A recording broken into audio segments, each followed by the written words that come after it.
नमस्कार, यो news 24 television बेलुका 8 बजेको न्यूज बुलेटिनमा स्वागत छ।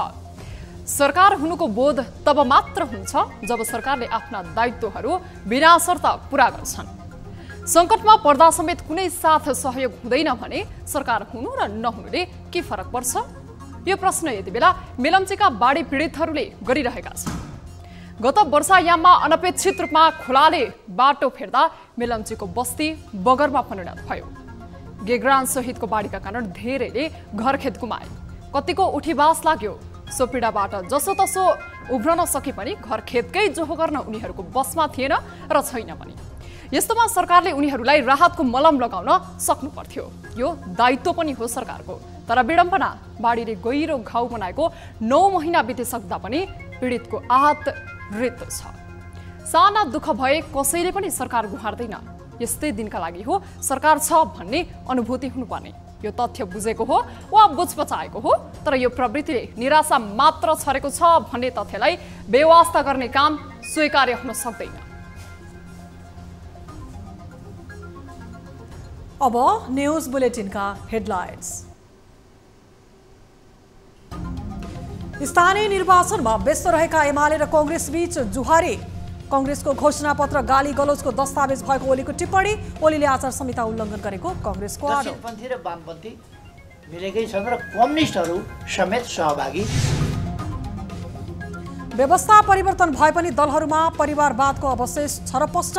ठूला नारा लगाउने तर स्वार्थ केन्द्रित हुने प्रवृत्ति सुधार्नुपर्ने विश्लेषण। काठमाडौँ महानगरले पहिलो महिला मेयर पाउँदैछ भनेर यति धेरै उत्साहित हुनुहुन्छ, यो तपाईहरुले 30 गते मेलम्चीमा आएको बाढीका कारण घरखेत गुमाएकाहरू अझै राहतको पर्खाइमा। 9 महिना हुँदासम्म सरकारी आश्वासन बाहेक केही पाउन नसकेको गुनासो। बर्खाला यही त हो नि, अब बस्ने ठाउँ छैन, अब के गर्ने हो, त बसेको पनि लालागी भन्ने डर छ। तरलता अभावको समस्यालाई स्थानीय निर्वाचनले राहत दिने विश्वास। अर्थतन्त्र चलायमान भए पनि अभावको दीर्घकालीन समाधान ननिस्कने विज्ञको निष्कर्ष। होटलहरू राम्रोसँग चल्ने, यातायातका साधनहरू राम्रोसँग चल्ने, त्यसो भएपछि ब्याङ्क र युक्रेनी शैलीका कारण तेस्रो विश्वयुद्ध निम्तिन सक्ने रुसी विदेश मन्त्रीको चेतावनी। शान्ति वार्तामा युक्रेन गैर जिम्मेवार रूपमा प्रस्तुत भएको आरोप।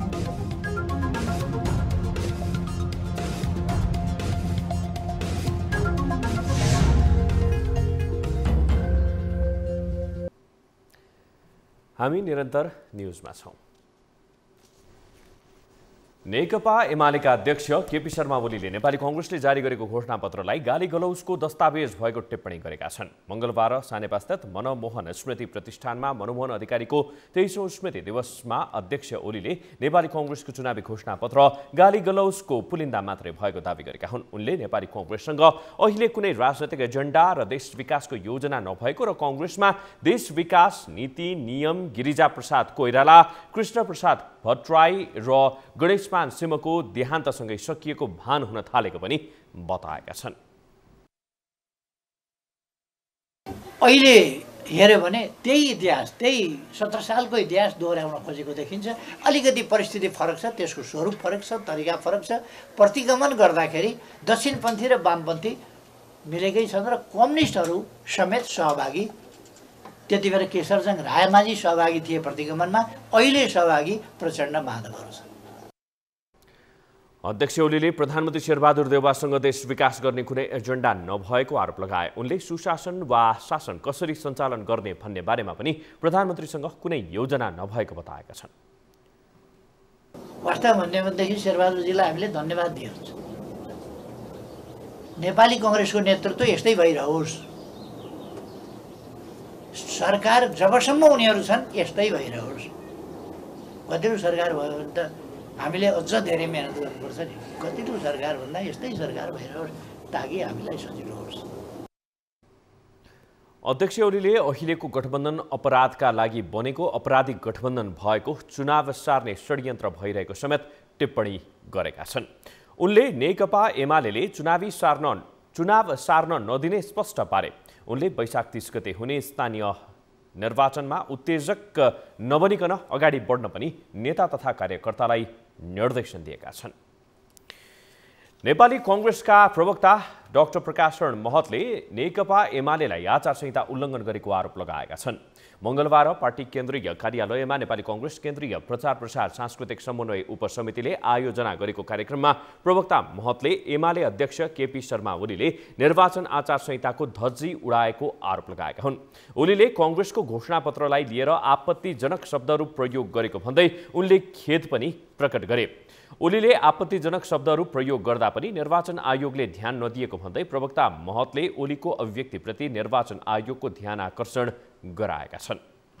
पूर्व प्रधानमन्त्रीको मुखबाट जस्ता किसिमको शब्द केही समय अगाडि उहाँले बोल्ने क्रममा हाम्रो यो घोषणापत्रलाई लिएर हाम्रो पार्टीलाई लिएर जस्ता शब्द चाहिँ प्रयोग भएको छ त्यो अत्यन्त खेदजनक छ र यो निर्वाचन आयोगले यस सम्बन्धमा हामी गम्भीर रूपमा ध्यान आकर्षण गराउन चाहन्छौँ। एमाले अध्यक्ष ओलीले मंगलबार नै पार्टीको एक कार्यक्रममा नेपाली कांग्रेसको घोषणापत्रलाई लिएर विभिन्न टिप्पणी गरेका हुन्। प्रवक्ता महतले ओलीको सोही टिप्पणीप्रति असन्तुष्टि जनाउँदै जवाफ फर्काएका हुन्। स्थानीय तहको निर्वाचनमा नेकपा एमाले विरुद्ध देशभर मोर्चाबन्दी गर्न सफल भएको सत्ता गठबन्धन यति बेला चुनाव जित्न लागि परेको छ। चुनावलाई आफ्नो पक्षमा पार्ने न्यूमा यी दलहरूमा परिवारवाद हावी भएको समेत देखिन्छ। लामो समय पार्टीमा राजनीति गरेको नेता कार्यकर्तालाई पाखा लगाउँदै शीर्ष नेताहरू नै परिवारवादमा केन्द्रित हुँदा पार्टीभित्र असन्तुष्टि बढेको छ। एक रिपोर्ट। मुलुक संघीय गणतान्त्रिक शासन व्यवस्था अनुसार चलिरहेको छ। विगतका व्यवस्था परिवर्तन भई आएको नयाँ व्यवस्था भए पनि अझै पनि पुराना प्रवृत्ति कायमै छन्। यी मध्येको एक प्रवृत्ति हो नातावाद र कृपावाद। यति बेला विचारमा नयाँपन ल्याएका दलहरूले यो शैलीलाई मलजल गरिरहेका छन्। तर यो नशामा लट्ठ परी योग्य इमान्दार र क्षमतावान व्यक्तिलाई पाखा लगाउने काम भइ नै रह्यो। अहिले स्थानीय निर्वाचनको समयमा समेत यही नियत दोहोरिरहेको छ। निर्वाचन जित्ने पार्टीका इमान्दार कार्यकर्ता पाउनुपर्ने टिकट आफ्ना नातेदारलाई दिने क्रममा बल मिच्याइ गरेको प्रश्न देखिन्छ। समाजवादको नारा भजाउने नेपाली कांग्रेस माओवादी केन्द्रदेखि जनता समाजवादी पार्टीमा यो देखिएको छ। नेपाली राजनीतिमा परिवारवादलाई संस्थागत गर्ने नेता मध्ये माओवादीका अध्यक्ष पुष्पकमल दाहाल प्रचण्डको नाम अग्रस्थानमा नै छ। उनले लामो रस्साकसी कठिन जोडबल गरेर पुत्री रेणु दाहाललाई पुनः भरतपुर महानगरको मेयरको उम्मेद्वार बनाए। यता सभामुख अग्निप्रसाद सापकोटाले सिन्धुपाल्चोकको चौतारा साङ्गाचोक गढी नगरपालिकाको मेयरमा आफ्ना सहोदर भाइ कृष्णप्रसाद सापकोटालाई टिकट दिलाएर सोही पथमा छन्।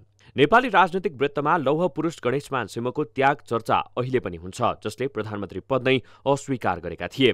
उनै गणेशमानको लिगेसी बोकेर राजनीति गरेका गणेशमान पुत्र प्रकाशमान सिंहले श्रीमती सृजना सिंहलाई गठबन्धनको तर्फबाट काठमाडौँ महानगरको मेयरको साझा उम्मेद्वार बनाए।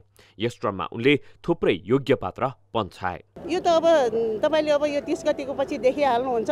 महिला दिदीबहिनीहरू यति उत्साह छ काठमाडौँमा। पहिले काठमाडौँ महानगरले पहिलो महिला मेयर पाउँदैछ भनेर यति धेरै उत्साहित हुनुहुन्छ। यो तपाईहरुले 30 गते पछि यो उले देख्नुहुन्छ। यो अहिले मैले उहाँले जुन कुरा बोलिराख्नु भएको छ यो उहाँलाई नै सोध्ने कुरा हो, यो मलाई सोध्ने होइन होला।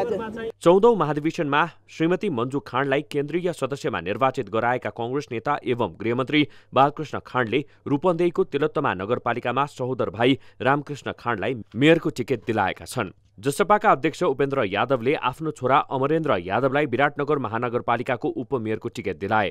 हुन त यस्तो काम विगतमा पनि हुने गरेको थियो, तर अहिले मुलुकको व्यवस्था मात्रै नभएर आम जनताको राजनैतिक चेतना समेत बढेको अवस्था छ। यस्तोमा विगतकै मेरो हात जगन्नाथ शैलीलाई पछ्याउँदा नेतृत्व तहप्रति आम कार्यकर्ताको समेत वितृष्णा हुने अवस्था बनेको हो। अहिले गठबन्धनले चुनाव जिते लोकतन्त्र रहने, हारे लोकतन्त्रको हार हुन्छ भन्ने भ्रम समेत छरिरहेका छन्। तर व्यवहार भने आफ्नो दुनो सोझ्याउने नै रहेको बुझ्न कठिन भने छैन।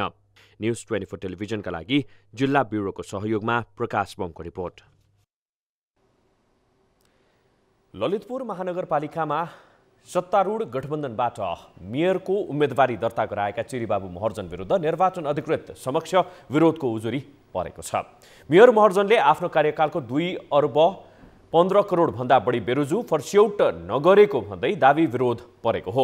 उनी विरुद्ध ललितपुर वडा नम्बर 18 का गोपाल डङ्गोलले दावी विरोध गरेका हुन्। महर्जनको कार्यकालमा महानगरपालिकाको बेरोजु महालेखा परीक्षकको प्रतिवेदनमै रहेको भन्दै उनको उम्मेदवारी रद्द हुनुपर्ने माग डङ्गोलले गरेका छन्। उनले संस्थागत र व्यक्तिगत बेरोजुको प्रमाण समेत पेश गरेको जनाइएको छ। त्यसैगरी नेकपा एमालेबाट ललितपुर महानगरपालिकाको उपमेयरमा उम्मेदवारी दिएकी मञ्जली शाक्य विरुद्ध पनि उजुरी परेको छ। मंगलबार ललितपुर महानगरपालिकाको मुख्य निर्वाचन अधिकृतको कार्यालय जाउलाखेल पुगेर ज्ञानबहादुर खड्कीले शाक्य विरुद्ध उजुरी दिएकी हुन्। 2074 को प्रदेशसभाको समानुपातिक निर्वाचनको बन्द सूचीमा नाम रहेको भन्दै उनी विरुद्ध उजुरी परेको हो। बन्द सूचीमा माओवादी केन्द्रका तर्फबाट शाक्यको आदिवासी जनजाति महिला सूचीमा 14 नम्बरमा रहेको निर्वाचन कार्यालयले जनाएको छ। बन्द सूचीमा नाम भएकाले उम्मेदवार हुनु अघि नै बन्द सूचीबाट नाम हटाउनु पर्ने प्रावधान रहेको छ। उजुरी परेपछि निर्वाचन कार्यालयले आवश्यक कागजपत्र ल्याउन उम्मेदवारहरूलाई भनेको छ। बुधबार र बिहीबार मनोनयन पत्रमाथि जाँच गर्ने तथा उजुरी उपर जाँचबुझ गरी निर्णय गरिने निर्वाचन आयोगले जनाएको छ। वैशाख 15 बेलुकी 5 बजेसम्ममा मनोनयन दर्ता भएका उम्मेदवारको नामावली प्रकाशन हुनेछ।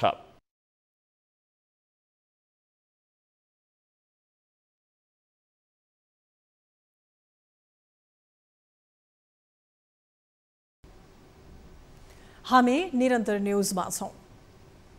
स्थानीय तहको निर्वाचनबाट आफ्नो जित सुनिश्चित गर्न यति बेला उम्मेदवारहरू मतदाता रिझाउन व्यस्त देखिन्छन्।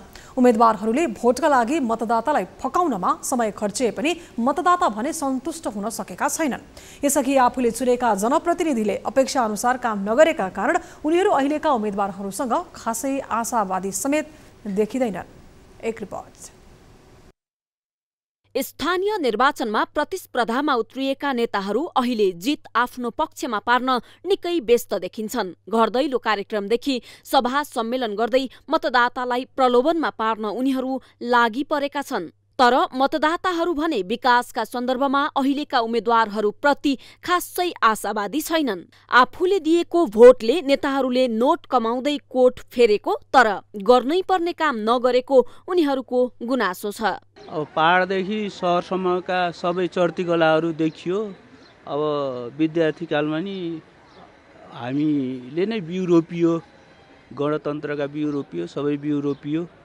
अब जे सपना हामीले त्यो विद्यार्थीकालमा देखेका थियौँ त्यो सपना पुरा हुनु त कहाँ हो, पछाडितिर धकेलिएको छ।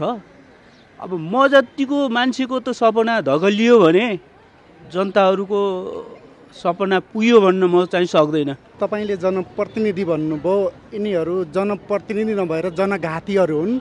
स्वभावैले यिनीहरू जनताको काम गर्न भनेर तपाईको गएको होइन। उनीहरूले आफ्नो पैसा खर्च गरेर तपाईको जनताको पैसामा जुन किसिमको एउटा कर्मचारीले तलब खाएको जस्तै गरी एउटा तलब खाएर जनताको विकासको, स्वास्थ्यको, शिक्षाको हरेक सवालमा राष्ट्रघात गरिरहेका छन्, जनघात गरिरहेका छन्।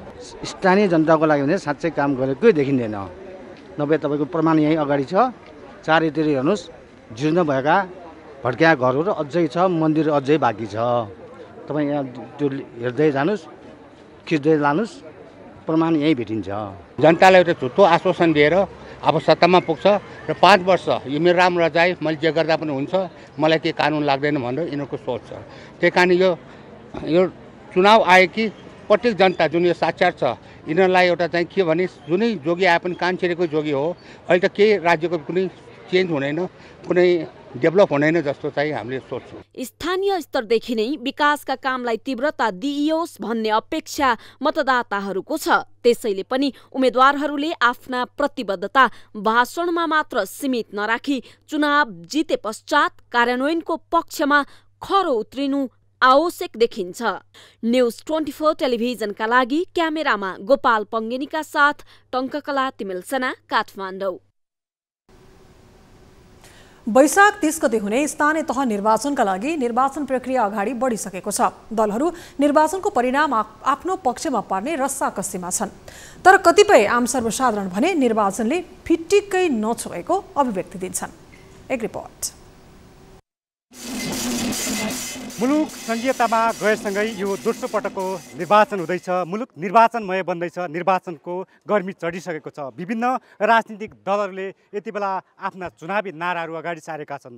जनतालाई र मतदाताहरूलाई लालायत बनाउन, लोभ्याउनका लागि विभिन्न नाराहरू अघि सारेका छन्। यति बेला प्रमुख सत्ता घटक 5 दल र प्रतिपक्ष नेकपा एमाले र त्यसै गरी पछिल्लो समय देशमा राम्रै माहौल बनाइरहेको राप्रपा बीच त्रिकोणात्मक प्रतिस्पर्धा हुने देखेको छ भने त्यो सँगसँगै देशभरिबाट स्वतन्त्र उम्मेदवारहरूले पनि चुनौती खडा गरेका छन्। के भन्छन् त देश निर्वाचनमय बन्दै गर्दा आम सर्वसाधारण? हामीले एक कपडा उद्योगमा काम गर्ने मजदुर र उद्यमीहरूसँग कुराकानी गरेका छौँ। यहाँको नागरिकले के पाए हैन, यहाँ कुन चाहिँ गभर्मेन्टले कुन चाहिँ सब्सिडी ल्यायो, उद्योगको लागि के सब्सिडी ल्यायो, मजदुरहरूको के सब्सिडी ल्यायो, त्यो चाहिँ दिनु पर्यो।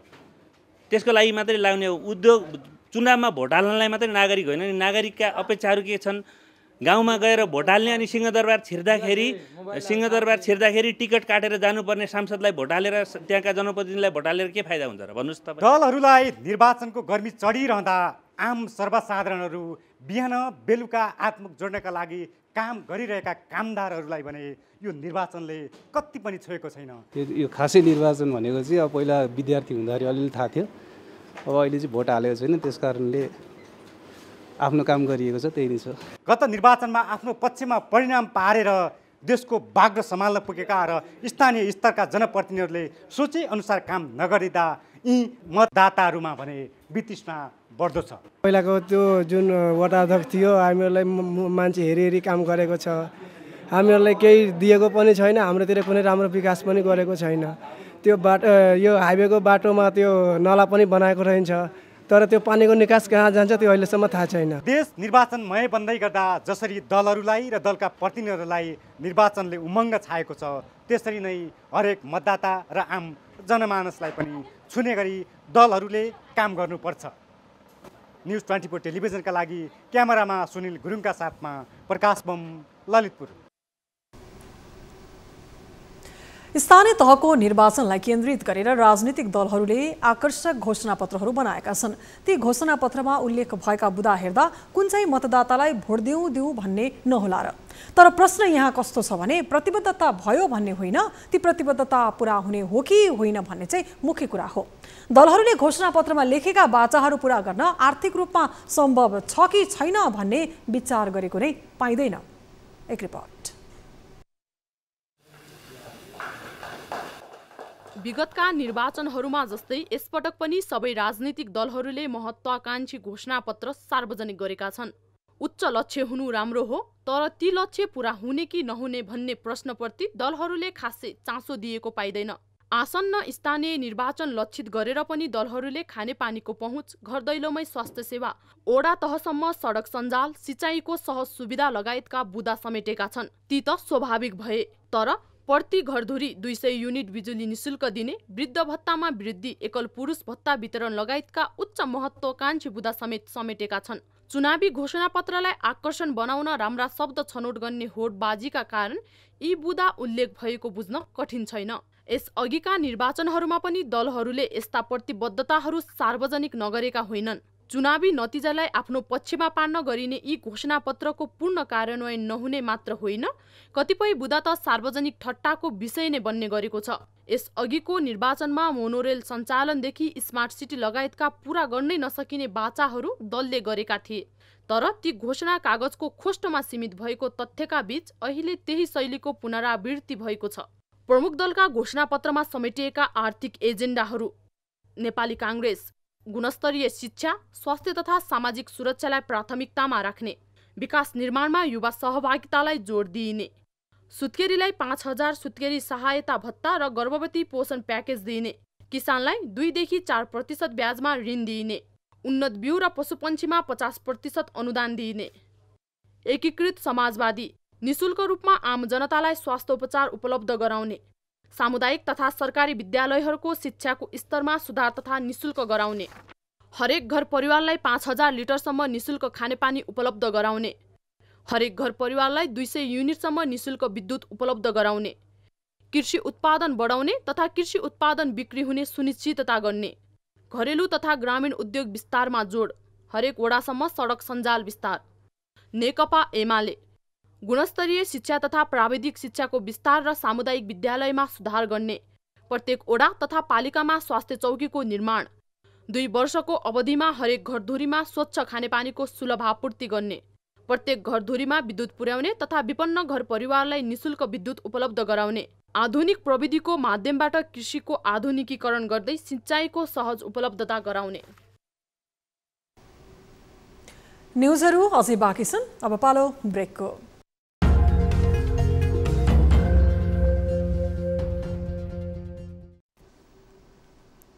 हामी निरन्तर न्युजमा छौं। गत असारमा मेलम्ची खोलामा आएको बाढीले ठूलो क्षति गरायो। सिन्धुपाल्चोकको हेलम्बु र मेलम्चीमा बाढीले तहस नहस भएको बस्ती अझै पुरानो अवस्थामा आउन सकेको छैन।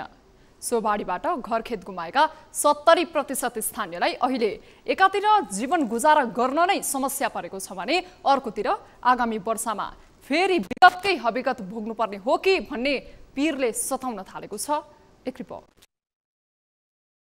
गत असार 1 गते राति मेलम्ची खोलामा आएको बाढी सम्झिँदा मेलम्चीकी रमा धिताल अहिले पनि झस्किन्छिन्। 2 तले पक्की घर सहितको सम्पत्ति 10 महिना अघिको बाढीले तहस नहस पारेपछि उनको परिवार अहिले डेरामा बस्दै आएका छन्। कमाई गर्ने 1 रोपनी खेतमाथि खोला बगेर गेग्रान थुप्रिएपछि उनको परिवारलाई अहिले गुजारा गर्न नै सकस परेको छ। 4 रोपनी जग्गा थियो, त्यसमा चाहिँ लगभग हाम्रो 60 मुरी धान उत्पादन हुन्थ्यो 2 कमाई गरी।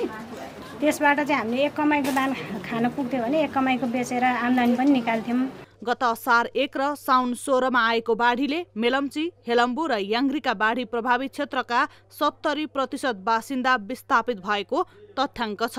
सरकारले पुरै विस्थापित भएकालाई सुरक्षित स्थानमा घर र जग्गा उपलब्ध गराउने तथा अस्थायी टहरामा बस्नेलाई 5 लाख उपलब्ध गराउने भनेको थियो, तर पीडितले अहिलेसम्म सरकारी राहत पाउन सकेका छैनन्। बर्खा लाग्न लागिसक्यो, त्यहाँ चाहिँ एकदमै धेरै गेग्रानहरू माथिका बाढी पहिरो फेरि पनि आउने सम्भावना जीवितै छ र अहिले जो ढङ्गले मेलम्ची खानेपानी आयोजना नेपाल सरकार काठमाडौँमा पानी पथान्तरण गर्नुपर्छ, पानी लिएर जानुपर्छ भनेर लागिरहेको छ। खास गरी यो 2 महिनाको निम्ति, खास गरी जेठको अन्तिमसम्म मात्रै पानी लिएर जाने हो।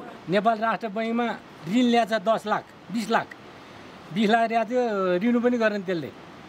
हाम्रो पैसा बैङ्कमा ब्यालेन्स हुँदा ऋण पनि गर्दैन, उतापट्टि ऋण तिर्ने कि व्यवसाय चलाउने कि पैसा नि छैन। यहाँका जनता चाहिँ भोकमारीमा उत्रिन्छ। अब फेरि यस्तै भयो, कुनै सरकारले नै काम गरेन कि यहाँ।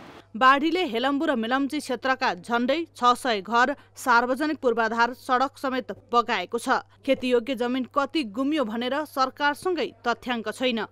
बाढीले ल्याएको 17 मिटरसम्मको गेग्रानले नदी बग्ने स्थान, जमिनको सतह र बस्ती एउटै सतहमा छ। मेलम्ची नदीले धार समाउन सकेको छैन। अब वर्षाको मौसम सुरु हुन 2 महिना मात्र बाँकी रहेकाले अबको सिजनमा कसरी ज्यान जोगाउने भन्ने चिन्ता स्थानीयलाई छ।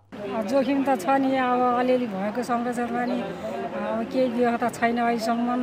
त्यही भयो भने अलिअलि संरक्षण गर्यो भने अलिअलि बस्तीहरू हाम्रो भएको बस्तीहरू अलि जोगिन्छ भन्ने आश। अब मुख्य त अब बर्खा लाग्यो, यही त हो नि, अब बस्ने ठाउँ छैन। अब के गर्ने हो, त बसेको पनि लागी भन्ने डर छ। अनि अब हाम्रो चाहिँ पसलहरू लयो, अब भाँडा पसलहरू त पसल घर सबै ल, अहिले केही पनि छैन, बस्ने यताउति छैन। पहिले घरखेत हुने ठाउँमा अहिले खोला बग्ने गरेको छ।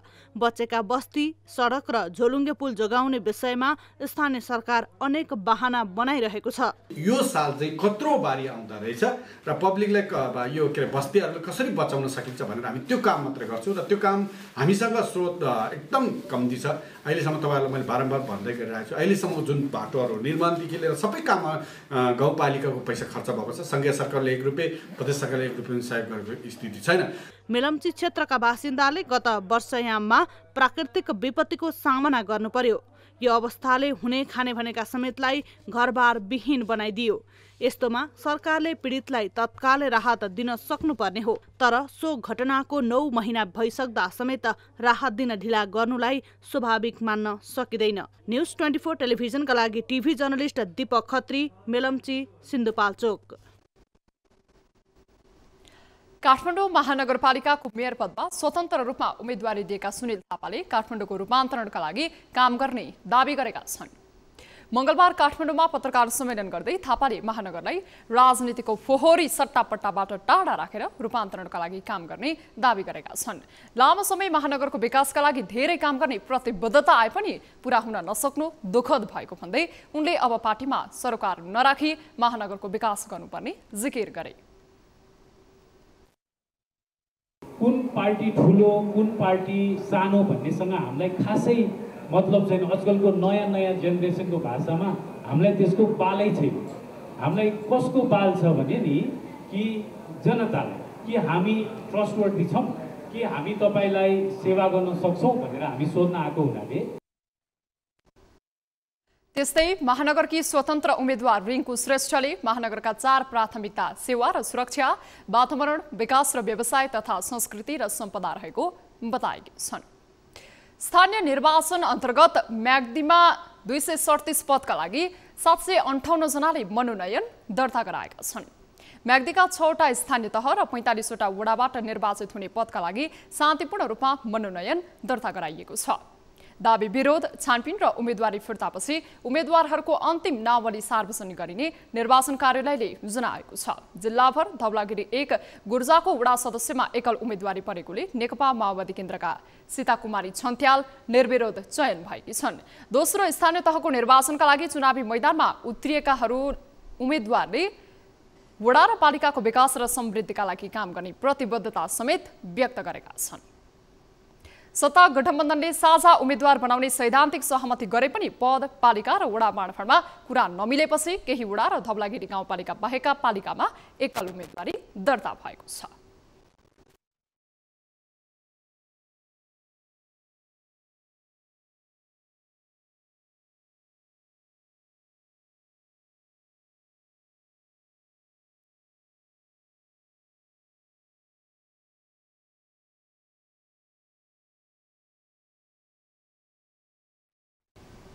हामी निरन्तर न्युजमा छौं। अब हेल्थ न्युज।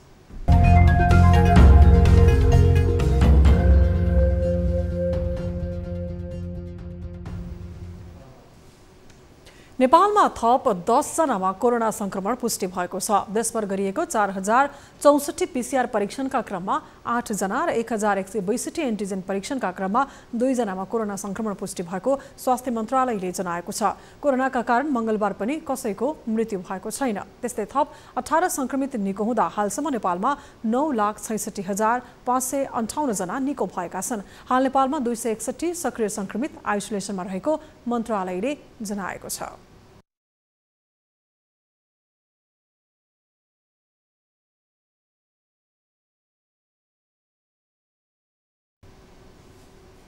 अब बिजनेस न्यूज।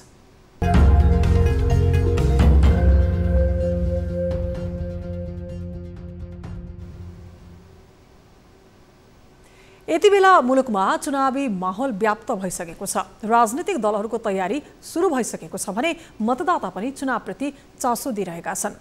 चुनावको नतिजा एकातिर छ, तर चुनावको लागि हुने खर्च समेत प्रमुख विषय हो। सरकारले निर्वाचन सम्पन्न गर्न बजेट विनियोजन गरिसकेको छ। यस्तै उम्मेदवारले समेत खर्च गर्ने भएकाले यही बहानामा 4 खर्ब रुपैयाँ बजारमा आउने पक्का छ, जसले तरलता अभावको अवस्थामा केही भए पनि सकारात्मक प्रभाव पर्ने समस्यामा सुधार गर्ने आंकलन गरिएको छ। एक रिपोर्ट। वैशाख 30 गते हुने स्थानीय निर्वाचनका लागि दल मात्र होइन, उम्मेद्वारको दौडधुप सुरु भइसक्यो। निर्वाचन आयोगले मतपत्र छपाई लगायतका काम तीव्र गतिमा अघि बढाइरहेको छ। स्थानीय निर्वाचनका लागि आयोग, सरकार र उम्मेद्वार लगायतका पक्षले करिब 4 खर्ब खर्च गर्ने अनुमान गरिएको छ। चौतर्फी खर्चको माध्यमबाट यी रकम बजारमा प्रवेश पाउँदा पछिल्लो समय बजारमा देखिएको तरलता अभावको अवस्थामा सुधार आउन सक्छ। यस्तै अनौपचारिक माध्यममा रहेको रकम पनि निर्वाचनको समयमा बाहिर आउने भएकाले आर्थिक गतिविधि थप चलायमान हुन्छ। बैंक वित्तीय संस्थाको एक्टिभिटिजमा चाहिँ भने ऋण लगानीदेखि लिएर यस्तो अहिले चाहिँ नि किन भन्दा हुने कुरो भएन, किन जुन छ अहिले इलेक्सनको बेला भएको हुँदाखेरि तपाईँले नयाँ नयाँ निर्माणहरू लगायतलाई प्रोत्साहन गर्ने र ब्याङ्कहरूले त्यतातिर लगानी गर्ने या ऋण लगानी गर्ने भन्ने हुँदैन। अब अहिले ब्याङ्कलाई फाइदा भनेकै के सरकारको खर्च चाहिँ नि बढ्ने, त्यो ब्याङ्कमा चाहिँ नि आउने। हाल बैंक तथा वित्तीय संस्थाले लगानीयोग्य रकम अभावको चरम संकट भोगिरहेको छ। सरकारले विकास खर्च गर्न नसक्दा पनि यो अवस्थालाई जटिल बनाएको हो। कोरोना महामारी र यसका नाममा भएको लकडाउन पनि यो स्थितिको अर्को कारक हो। तर लामो समयपछि यो अवस्थामा सुधार आउने देखिएको छ। निर्वाचन नजिकिएकाले यस्तो अवस्था आएको हो। तर अपेक्षा गरे अनुसार बजारको तरलता अभावको समस्यालाई समाधान नगर्ने विज्ञको तर्क छ। बजारमा पैसा चाहिँ निकै आउँछ, होटलहरू राम्रोसँग चल्ने, यातायातका साधनहरू राम्रोसँग चल्ने, त्यसो भएपछि ब्याङ्कहरूमा पनि यी पैसाहरू चाहिँ अलिअलि प्रवेश गर्न सक्छ। तर पनि सामान्यतया के हुन्छ भने अब हामीले तरलताको अभाव भनेर जे भनेका छौँ नि अहिले, त्यही तहको त्यसलाई समाधान गर्न सक्ने किसिमको पैसा त अझै पनि नहुन सक्छ। नेपालको अर्थतन्त्र अहिले सन्तुलित अवस्थामा सञ्चालित छैन। धनी झन धनी भइरहेका छन्, गरिब झनै गरिब। यसले पुँजी र तरलता एकै ठाउँमा थुप्रिने र कम गतिशील हुने क्रम बढिरहेको छ। तर निर्वाचनको अवस्थामा थन्किएर रहेको रकमहरू समेत बजारमा आउने गरेको विगतको इतिहास छ, जसले समग्र अर्थतन्त्रलाई चलायमान बनाउन सहज पार्छ। यसले तरलता अभावको अवस्थालाई तत्कालका लागि सम्बोधन गरे पनि दीर्घकालीन सम्बोधन भने हुन सक्दैन। सोही कारण अर्थतन्त्रलाई सन्तुलित बनाउने हो भने समस्याको पक्का समाधान खोज्न ढिलाइ गर्नु हुँदैन। न्यूज 24 टेलिभिजनका लागि क्यामेरामा मदन सापकोटाको साथमा टिभी जर्नलिस्ट रबिन ठकुरीको रिपोर्ट। हामी निरन्तर न्यूजमा छौं। अब स्पोर्ट्स न्यूज। नेपाल क्रिकेट संघ क्यानले जिम्बाब्वे विरुद्ध हुने 1 दिवसीय र T20 क्रिकेटका लागि 23 सदस्यीय राष्ट्रिय क्रिकेट टिमको घोषणापछि बन्द प्रशिक्षण सुरु भएसँगै फिटनेस परीक्षण गरेको हो। टोलीले मंगलबार त्रिपुरेश्वर स्थित दशरथ रंगशालामा सामान्य फिटनेसको वर्कआउट गरेको हो। यद्यपि श्रृङ्खलाका लागि टोलीले बुधबारबाट अभ्यास थाल्नेछ। कीर्तिपुर स्थित त्रिभुवन अन्तर्राष्ट्रिय क्रिकेट मैदानमा आयोजना हुने श्रृङ्खलामा क्यानले यसअघि सन्दीप लामेछानेको कप्तानीमा दिपेन्द्र सिंह एरी, कुशर भुर्तेल, आरिफ शेख, आसिफ शेख, रोहित पौडेल, विनोद भण्डारी समेटेर टोली घोषणा गरेको थियो। साथै टोलीमा करण केसी, सोमपाल कामी, देव खनाल, किशोर महत्तो, अदिल अन्सारी, भीम सार्की, सुसन भारी, पवन सराफ, अविनाश बोहरा, बासिर अहमद, लोकेश बम, विवेक यादव, साहब आलम, सागर ढकाल, विक्रम सोप र सुनिल धमला पनि समेटिएका छन्। आयोजक नेपालले भ्रमणकारी टोली जिम्बाब्वे ए टोलीसँग 3 1 दिवसीय र 3 2020 श्रृङ्खला खेल्दैछ। यही टिमबाट खेलको दिन सुरुवाती 11 छनौट गरिने क्यानले जनाएको छ। श्रृङ्खला वैशाख 17 गतेबाट हुँदैछ। 10 दिन चल्ने सिरिजमा जिम्बाब्वेका राष्ट्रिय टोलीमा रहेका खेलाडीको समेत सहभागिता रहनेछ। 1 दिवसीय श्रृङ्खला वैशाख 17 गतेदेखि 21 गतेसम्म चल्नेछ भने 2020 वैशाख 23 देखि 26 सम्म सञ्चालन हुने तालिका रहेको छ। अब न्यूज बुलेटिनको अन्त्यमा पुनः हेडलाइन्स। स्थानीय निर्वाचनमा व्यस्त रहेका एमाले र कांग्रेस बीच जुहारी, कांग्रेसको घोषणापत्र गाली गलौजको दस्तावेज भएको ओलीको टिप्पणी। ओलीले आचार संहिता उल्लङ्घन गरेको कांग्रेसको आरोप। दक्षिणपन्थी र वामपन्थी मिलेकै छन् र कम्युनिस्टहरू समेत सहभागी। व्यवस्था परिवर्तन भए पनि दलहरूमा परिवारवादको अवशेष छरपष्ट। ठूला नारा लगाउने तर स्वार्थ केन्द्रित हुने प्रवृत्ति सुधार्नुपर्ने विश्लेषण। काठमाडौँ महानगरले पहिलो महिला मेयर पाउँदैछ भनेर यति धेरै उत्साहित हुनुहुन्छ, यो तपाईहरुले 30 गते। मेलम्चीमा आएको बाढीका कारण घरखेत गुमाएकाहरू अझै राहतको पर्खाइमा। 9 महिना हुँदासम्म सरकारी आश्वासन बाहेक केही पाउन नसकेको गुनासो। बर्खाला यही त हो नि, अब बस्ने ठाउँ छैन, अब के गर्ने हो, त बसेको पनि लागी भन्ने डर छ। तरलता अभावको समस्यालाई स्थानीय निर्वाचनले राहत दिने विश्वास। अर्थतन्त्र चलायमान भए पनि अभावको दीर्घकालीन समाधान ननिस्कने विज्ञको निष्कर्ष। होटलहरू राम्रोसँग चल्ने, यातायातका साधनहरू राम्रोसँग चल्ने, त्यसो भएपछि ब्याङ्क र युक्रेनी शैलीका कारण तेस्रो विश्वयुद्ध निम्तन नसक्ने रुसी विदेश मन्त्रीको चेतावनी। शान्ति वार्तामा युक्रेन गैर जिम्मेवार रूपमा प्रस्तुत भएको आरोप।